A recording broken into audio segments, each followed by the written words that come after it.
Ketua Umum Persatuan Purnawirawan Warakawuri TNI Polri atau Pebabri, Jenderal Purnawirawan Agung Gemelar meminta Gatot Nurmantio tidak mengeluarkan pernyataan bombastis soal tudingan TNI disusupi komunis. Agung menilai pernyataan Gatot Nurmantio ini tidak lepas dari manuver dan agenda politiknya. Agung menyebut sikap Gatot sebagai seorang senior seharusnya bisa lebih berkomunikasi dengan baik pada juniornya. Jangan terlalu gopoh ya, membuat statement yang sangat bombastis seperti yang dilakukan Pak Gatot. Ini gaduh jadinya. Padahal yang kita harus hindari adalah kegaduhan-kegaduhan. Ya. Bahwasanya mungkin Pak Gatot ini kan seseorang purnawirawan, sudah purna tugas. Tapi saya yakin belum purna pengabdian. Ya. Masih ingin mengabdi kepada bangsa dan negara ini. Maka mungkin beliau mempunyai ambisi politik, ya. Mungkin juga mempunyai agenda politik. Itu wajar, itu tidak salah. Tapi yang saya ingatkan sama beliau ini, adik saya satu ini, lakukanlah itu dalam jalur sistem.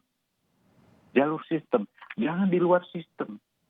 Turun ke jalan teriak-teriak mencaci maki pemerintah, itu di luar sistem.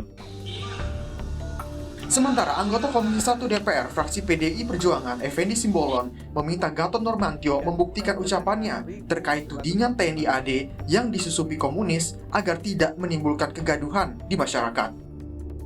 Ya tentunya ya sebagaimana kita mendengar, melihat dan membaca dari uraian Jenderal Dudung ya seperti itu.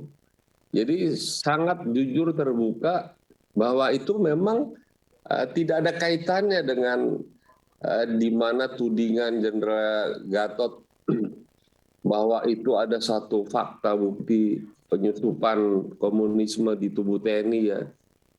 Saya kira saya yang 20 tahun di Komisi 1 juga tidak pernah melihat indikasi seperti itu kembali ke tubuh TNI gitu.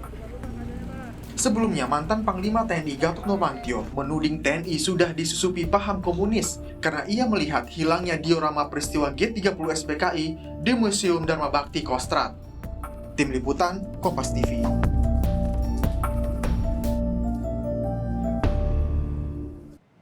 Sementara juru bicara Presiden Fajrul Rahman menyerahkan isu terkait tudingan TNI disusupi komunis yang dilontarkan mantan Panglima TNI Gatot Nurmantio kepada Panglima TNI Marsikal Hadi Cahyanto. Sebelumnya Panglima TNI menjawab tudingan itu dengan menyatakan statement yang dikeluarkan oleh Gatot Nurmantio tidak dapat dibuktikan secara ilmiah. Saya serahkan kepada Pak Panglima saja. Saya sudah membaca tanggapan dari Panglima. Mohon teman-teman mungkin bicara dengan Panglima saja. Oke, baik. Terima kasih. Lebih lengkap situasi di Museum Kostrad, kita akan bergabung dengan jurnalis Kompas TV, Aulia Faradina di sana. Aulia, bisa digambarkan kepada kami bagaimana soal patung G30S yang ada di Museum Kostrad kondisinya saat ini? Ya, selamat sore Cindy dan juga saudara, bisa saya gambarkan ini saya berada langsung di Museum Dharma Bakti di markas Kostrad TNI AD di Jakarta. Memang sebenarnya 3 diorama atau patung yang menyerupai sosok Jenderal Ahanu Sution, Jenderal Soeharto dan juga Kolonel Sarwo Edi Prabowo sudah dipindahkan atas permintaan dari Pangkostrat sebelumnya, yaitu Letjen Asmin Yusri Nasution. Tapi kalau kami pantau di sini sebenarnya properti-properti lainnya dan juga diorama terkait dengan G30 SPKI masih ada beberapa yang ada di museum ini, Cindy.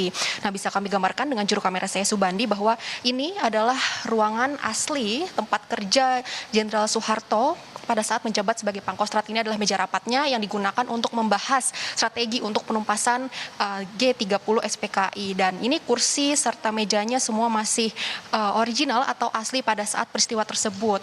Dan kemudian bisa digambarkan juga tadi dijelaskan oleh Kepala Penerangan Kostrad bahwa suasana ataupun diorama yang digambarkan di ruangan ini sedianya adalah suasana pagi hari pada tanggal 1 Oktober tahun 1965, di mana pada saat itu 3 tokoh besar TNI yaitu Jenderal Ahmad Yani, Jenderal Ahanu Sution maksud kami, kemudian juga Jenderal Soeharto dan juga Kolonel Sarwo Edi Prabowo sedang berdiskusi di sini, yaitu kursi ini adalah yang tadinya diduduki oleh diorama atau patung dari Jenderal Ahanu Sution yang sedang duduk kemudian mengangkat kaki sebelah kirinya ke meja karena saat itu kakinya sedang cedera karena diserang oleh anggota PKI yang menyusupi pasukan Cakrabirawa. Ini masih terlihat jelas bekas jejak kaki dari diorama atau patung Jenderal A.H. Nasution. Kemudian kita bergeser ke sebelah kanan, Cindy.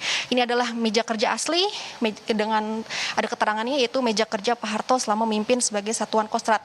Nah, tadinya di bagian sini ada diorama atau patung Jenderal Soeharto sedang berdiri di sebelah kanan saya, kemudian nampak sedang berdiskusi dengan Kolonel Sarwo Edi Prabowo yang diorama atau patungnya berada di sebelah kanan saya ini. Masih terlihat jelas juga bekas tapak kaki dari patung atau diorama Kolonel Sarwo Edi Prabowo. Bahkan di belakang di suasana ruangan kerja ini juga masih tampak asli dari properti kalendernya, kemudian juga lemari-lemari serta plakat yang memang berada di ruang kerja Jenderal Soeharto pada saat menjabat sebagai Pangkostrat. Dari pihak Kostrad sendiri yaitu Pangkostrat Letjen Dudung Abdurrahman sebelumnya juga sudah menjelaskan, Cindy, bahwa sebenarnya ketiga patung atau diorama tersebut bukan kehendak dari pihak Kostrad untuk memindahkan atau membongkarnya, tetapi karena memang permintaan pribadi dari Pangkostrat Letjen Asmin Yusri Nasution yang menjabat sebagai Pangkostrat pada tahun 2011-2012. Kronologinya tadi sempat dijelaskan juga bahwa pada tanggal 30 Agustus 2021 lalu, Letjen A.Y. Nasution ini bersilaturahmi menemui Pangkostrat Letjen Dudung Abdurrahman. Kemudian di dalam silaturahmi tersebut, Letjen A.Y. Nasution menyampaikan bahwa pihaknya ini secara pribadi ingin membongkar patung-patung tersebut. Alasannya karena alasan pribadi, yaitu karena atas dasar keyakinan atau agamanya. Begitu. Jadi untuk ketenangan lahir dan batin dari Letjen A.Y. Nasution sendiri. Kemudian Letjen Dudung Abdurrahman yang saat ini menjabat sebagai Pangkostrat bersedia dan juga mengabulkan permintaannya sehingga ketiga diorama tersebut kemudian dibongkar.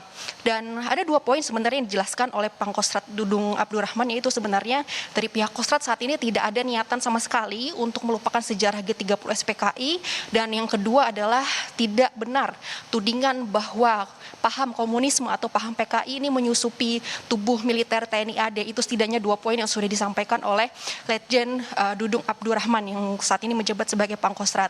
Kemudian kalau kami pantau juga di ruangan-ruangan lain sebenarnya juga masih ada diorama-diorama yang menggambarkan peristiwa G30 SPKI, yaitu salah satunya adalah diorama pada saat anggota dari TNI Angkatan Darat ini mengangkat jasad dari 6 jenderal dan juga 1 perwira yang saat itu dikubur oleh pasukan PKI di kawasan Lubang Buaya. Dan juga di museum ini sebenarnya masih sangat lengkap menggambarkan sosok Pak Harto, mulai dari biografi dan juga foto-foto pada saat Pak Harto ini masih kecil hingga kiprahnya untuk memimpin TNI Angkatan Darat khususnya saat menjabat sebagai Pangkostrat. Cindy. Baik, terima kasih Aulia Faradina melaporkan langsung dari Museum Kostrad Jakarta.